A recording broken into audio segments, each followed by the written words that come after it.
Stan developed a severe case of anorexia. To help him recover, Francine had to send him to the community center for treatment. Instead of being better, he met a girl there and learned how to purge. He pretended normally at home, then secretly threw up his food right after. When Francine thought his condition was getting better and felt relieved for him, she found piles of Stan's food all over the doorstep one night. She finally realized Stan's anorexia had never been any better. Stan wants to experience different kinds of romance, so he gets a fake divorce from his wife. He goes to a club to hit on girls for a date, but he scares them all away. Feeling down, Stan heads to a shooting range to clear his mind, and accidentally notices the woman next to him has amazing shooting skills. The two immediately start a shooting contest, and even boldly fire one shot at each other to compete. Later, they agree to have dinner together. When the waiter reminds them their food is very hot and needs time to cool down, they cannot help competing with each other again. They grow fond of each other, start talking on the phone every day, and go on dates often. In the end, he falls in love with another woman. Steve fell for a girl, but he had no idea how to ask her out. So Stan came up with a plan and snapped a collar tightly around his neck. If you don't ask Debbie out, a collar will sense your stress level and blow up. Then rushed straight to the girl's house at full speed. But after he scored the date and invited her over to his place, Stan started mocking her for being overweight. Originally, everyone inside to hide, and the girl left disappointed when she found no one home.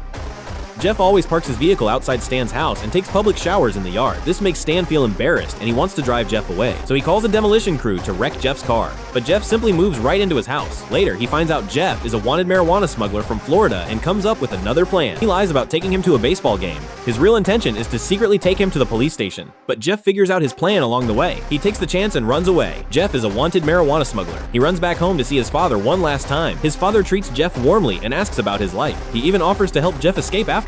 But Jeff never expects all of this is just his father's scheme. His father secretly plants marijuana on Jeff to frame him as a drug smuggler. He also drives him to the police station without telling him the truth. In fact, he plans to turn Jeff in for the huge reward money. Jeff doesn't see his father's true colors until he gets arrested. He finally realizes the whole thing was a lie.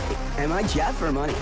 The car keys suddenly went missing, and he couldn't find them anywhere. Steve tried to start the car by hot wiring the ignition, but he accidentally touched the circuit while working on it and was instantly knocked out by a powerful electric shock. After waking up, Steve mistakenly thought he had awakened superpower. He smashed walls all over the house and frantically searched for the car keys. Yet he found nothing at all. To test his supposed superpowers, he stuck his hand straight inside the water pipe to feel around for the keys. The next second, a strong jet of water burst out, knocking him flat on the ground. It's gone.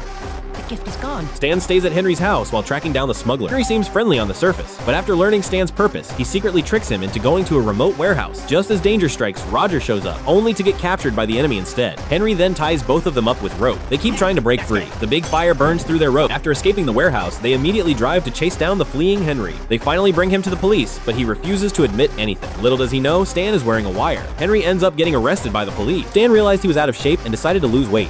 He started working out crazily on the treadmill, but it didn't work at all. Street feeling down and randomly ran into a fitness trainer. Under the trainer's guidance, Stan got totally obsessed, even working out non-stop during meals. Stan slimmed down for sure, but during the CIA fitness test, he collapsed after only running 1 meter. Turns out afraid he'd overdo his diet, so she kept injecting lard into his food the whole time.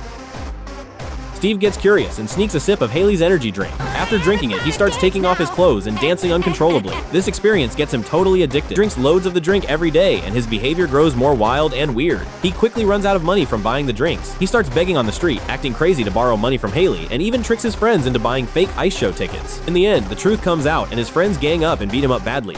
Stan is a top CIA interrogator, yet he gets mentally manipulated by someone else. He goes to a car dealership to bargain for his target car, only to be manipulated by the salesman into buying an expensive sports car. After coming to his senses, he tries to return it, but gets tricked time and again into buying more new cars, even an airship. He ends up spending all the family's savings. During an interrogation, he is controlled by the criminal again, letting the culprit escape and leaking state secrets. He loses his job because of this. In the end, the family goes completely bankrupt and falls into despair.